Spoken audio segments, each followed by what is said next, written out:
Sang Sabda telah menjadi manusia dan tinggal di antara kita. Para sahabat Sabda Hidup yang terkasih, berjumpa kembali bersama saya, Frater Jimmy, dalam permenungan hari ini. Permenungan kita diambil dari Injil Lukas bab 13 ayat 18 sampai ayat yang ke-21.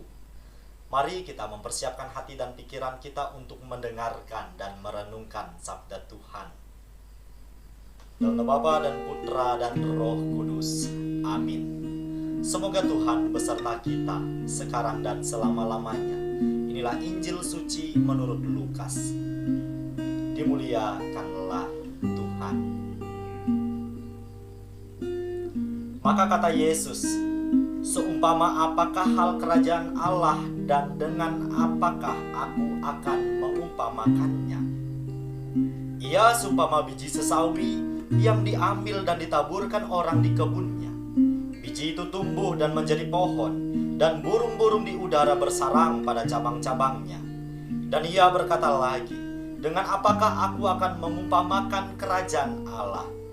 Ia seumpama ragi yang diambil seorang perempuan dan diadukan ke dalam tepung terigu 3 sukat sampai khamir seluruhnya.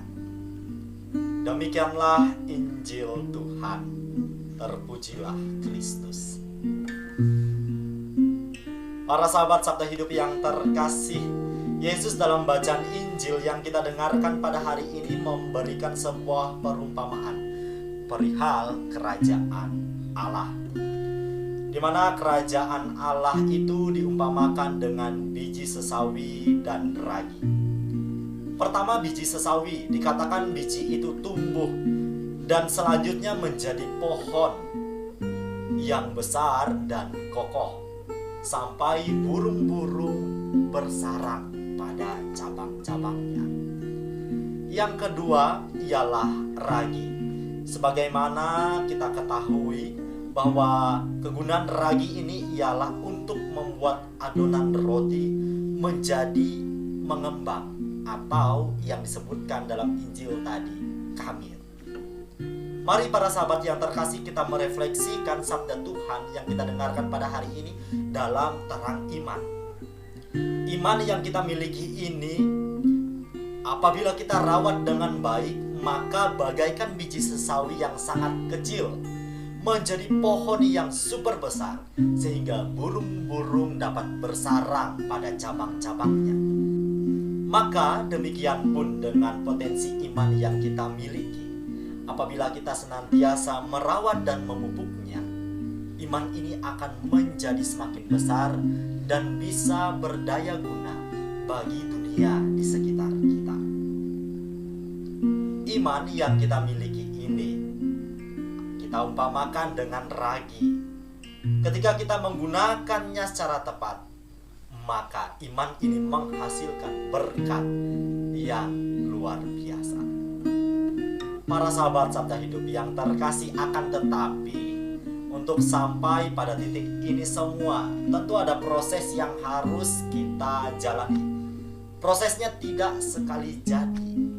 Laksana biji sesawi yang sangat kecil, ia harus disemai terlebih dahulu, dirawat dari hari ke hari, sehingga semakin tumbuh dan pada akhirnya menjadi pohon yang besar dan kokoh hingga burung-burung dapat bersarang pada cabang-cabangnya.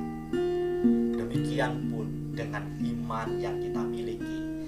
Iman ini harus senantiasa kita rawat, kita pupuk setiap hari. Nah, disinilah kita diminta untuk mau bersabar, mau berproses. Mungkin dalam prosesnya tidak serta-merta jalannya mudah yang harus kita lalui. Nah, disinilah proses pengujian untuk sampai pada titik kesempurnaan iman itu sendiri harus kita jalani hari lepas hari. Para sahabat Sabda Hidup yang terkasih, kuncinya ialah kesabaran, kemudian kemauan kita memberikan diri secara total untuk apa? Yakni untuk mau ditempa dengan cara Allah yang luar biasa dalam seluruh proses hidup yang kita jalani hari lepas hari. Maka mari kita bertanya dalam diri kita masing-masing. Sudahkah saya, Anda, dan kita semua memiliki hati yang sabar dalam menjalani proses kehidupan ini dari hari ke hari. Sudahkah kita semua membuka diri untuk mau ditempa oleh Tuhan Allah dengan caranya yang luar biasa? Ataukah kita masih mengandalkan idealisme dan kekuatan fisik kita semata? Kita mengesampingkan peran Allah dalam kehidupan yang kita jalani hari lepas hari. Tentu semua jawabannya kita sendiri yang tahu. Maka dari itu, luangkan waktu sejenak untuk merefleksikan sabda Tuhan, apa yang hendak Tuhan sampaikan kepada kita semua melalui permenungan pada hari ini.